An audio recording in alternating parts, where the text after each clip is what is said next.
आपलं 5-6 बिझनेस आहेत म्हणजे ती कॉन्ट्रॅक्ट घेतो आपण असं तसं. मग आपल्याकडे पैसा यायला काय कमी नाही. आपल्या JCB आहे ना, JCB तसल्या 5-6 चालू आहे ते बरं.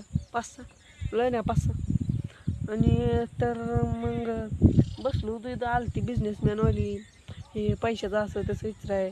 मग तरी पण भारीतले कपडे घालतो ब्रँडेडचे. आपल्याकडं पैसा भरपूर आहे हो, म्हणून आपण ब्रँडेड कपडे घालतो. तुम्हाला वाटत असं पैसा नसले काय गरीब असले, लय पैसा आहे हे हो काय ब्रँडेड घालतोय आपण कपडे. असलं ब्रँडेड घालावं लागते ती हो. ही हलकी गोष्ट नाही आपल्याकडे, तसलं आपण हलका माणूसच नाही. आणि पैशाला आपल्याकडे काय कमी. तुम्हाला जर सांगायचा विषय राहिला तर माझ्याकडे कॉन्ट्रॅक्ट लय असते ती. दिवसाला 50-100 कॉन्ट्रॅक्ट येते ती आपल्याकडे. मग त्यातलं निम्मं तर माझ्या खिशात असते, निम्मं तर मला असं इकडे तिकडे फिरायला जाते.